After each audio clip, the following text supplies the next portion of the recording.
শোনো, আমি তোমায় 3টি প্রশ্ন করতে চাই। তুমি আমার সেই প্রশ্নের জবাব ঠিক ঠিক দিতে পারবে তো? মোবাইলে আসক্ত বর্তমান প্রজন্ম। কচি বয়স থেকেই ছেলেমেয়েদের হাতে উঠছে মোবাইল ফোন। এই আসক্তি কমিয়ে শিশুদের আগেকার দিনের মতো পুতুল খেলার প্রতি আকৃষ্ট করার প্রচেষ্টা চলছে বর্তমানে। সেখানে হচ্ছে আন্তর্জাতিক পুতুল নাটক উৎসবও। কাগজ পেন্সিলে ঘর বাড়ি ফুল পাখি এঁকে সেগুলোকে কাটিং করে দেওয়ালে তার ছায়া ফেলে ছোটরা দেখাচ্ছে পুতুল নাচ। শিশু মনে সৃজনশীলতাকে ফুটিয়ে তুলছে এই ছায়া পুতুল। এখানে এসে শ্যাডো পাপেটের যেই ড্রয়িংটা আঁকলাম, কাটিং করলাম, কাটিং করে স্টিক লাগালাম, স্টিক দিয়ে সেলোটেপ দিয়ে সোজা পর্দার পিছনে গিয়ে স্যার লাইট ফেললেন, সেইটা দেখালাম। আমার স্যার আমাকে বলেছিলেন যে এখানে আসার কথা, এখানে এসে অনেক কিছু তুমি শিখতে পারবে। এখানে স্টিক পাপেট, তারপর শ্যাডো পাপেট এইসব শেখা যায়। আমার মা বলে যে বেশি মোবাইলটা ঘাঁটলে চোখে পাওয়ার আসতে পারে এবং সেটা একটা বদ অভ্যেস হয়ে যেতে পারে, সেই জন্যে। হ্যাঁ, এইটা শিখে আমার খুবই ভালো লাগছে এখন।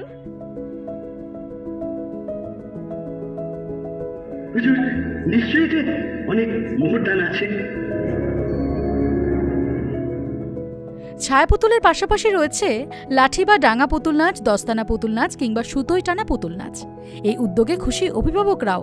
তাঁদের মতে এই পুতুল নাচ মানসিক বিকাশ ঘটাচ্ছে তাঁদের সন্তানদের। ছোটরা মোবাইল ফেলে মেতে উঠছে সৃষ্টি সুখের উল্লাসে। এখানে আসার পর থেকে এখানে বিভিন্ন রকম স্যারেরা কাজের মাধ্যমে যোগাযোগ যুক্ত রাখছে, বিভিন্ন কাটিং বলুন, পাপেটের মাধ্যমে, সমস্ত কিছুর মাধ্যমে, যে কারণে ওরা বিরাট ইন্টারেস্ট পাচ্ছে, যে কারণে ওরা ওই সব দিকে অতটা যেতে চাইছে না। যতটুকু টাইম এসবের মাধ্যমে কাটানো যায়, ফোনটা তখন সাইডে, খুবই ভালো ব্যাপারটা আর কি। পাপেট হয়, কাটিং হয়, খুবই ভালো। হ্যাঁ, প্রথমে এখন ওরা খুবই ছোট, যে কারণে ওদেরকে এখন ড্রয়িংয়ের মাধ্যমে বা আসছে, দেখছে, বুঝছে। এরপর আস্তে আস্তে স্যারেরা স্টেপ বাই স্টেপ যেমন বুঝবে সেইভাবে।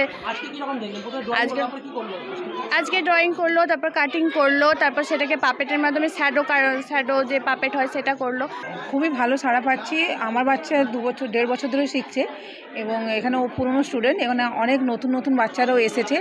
এই কারণের জন্য বাচ্চারা এখানে আসছে, শিখছে এবং নতুন নতুন ডিসকভার করছে, নতুন নতুন জিনিস। ফোন থেকে ওরা অনেকটাই সরে আসছে, যার ফলে ওদেরকে রীতিমতো স্টিক পাপেট শেখানো হয়েছে। দেখুন, আমার ছেলে যেমন বানিয়েছে, এই দুটো ছবি এঁকে এগুলো কাটিং করে নিয়ে স্টিকের সঙ্গে চেটানো, তারপর শ্যাডো পাপেট শেখানো হয়েছে।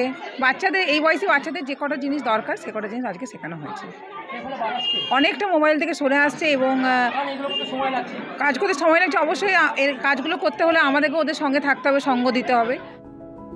পুতুল নাচের ক্রেজ নষ্ট হয়েছে একথা মানতে নারাজ বর্ধমান শহরে দি পাপেটিয়ার্সের পরিচালক পার্থপ্রতিম পাল। তার কথায় বদলেছে পদ্ধতি আঙ্গিক, তবে আজও শিশুদের মোবাইলের প্রতি আসক্তি কমাতে পুতুল নাচের জুড়ি মেলা ভার বলে মনে করেন তিনি। চর্চা কম হয়, খুব কম দল আছে যারা চর্চা করে, কিন্তু যখন আমরা তো বর্ধমান শহরে একটা দর্শক তৈরি করে ফেলেছি already.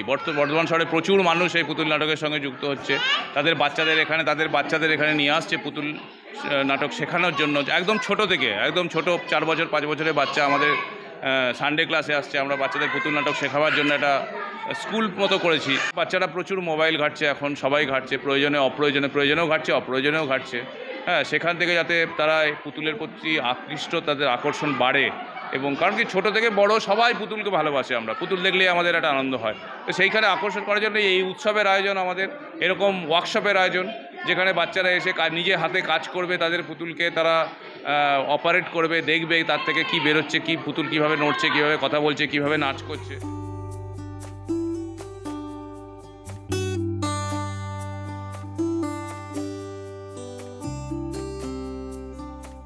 Bardhaman puppet theatre and কালচারের প্রাক্তন শিল্পী ক্ষীরোদ বিহারী ঘোষ আবার মনে করেন, পুতুল নাচ শুধু ছোটদের জন্য নয়, এটি শিক্ষিত করে বড়দেরও।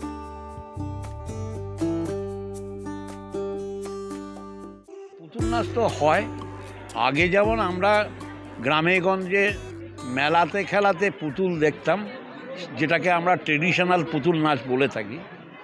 তাতে কাঠপুতুলি থাকে, তাতে নাচানো হতো, পুতুল নাচ হতো। এবং সেই ধরনের ট্র্যাডিশনাল পুতুল নাচ তো ছিলই। আছে এখন, এবং তার থেকে আরও এগিয়ে আসছে বর্তমানে। ছেলেরা এক জায়গায়, যেমন এখানে তৈরি হয়েছে একটা পুতুল ঘর, সেখানে শিক্ষা দেয়া হচ্ছে। বর্তমানে খরচ বেড়ে যাওয়ায় সমস্যায় পড়েছেন শিল্পীরা, কিন্তু শিশুদের কথা ভেবে তাদের মানসিক বিকাশ ঘটাতে আজ পুতুল নাচের আঙ্গিকের পরিবর্তন করা হয়েছে। এর ফলে শিশুরা নতুন করে পুতুল নাচের প্রতি আকৃষ্ট হচ্ছেন, এমনটাই দাবি করছেন শিল্পীরা। বর্ধমান থেকে পুলক যশ, এটিভি ভারত।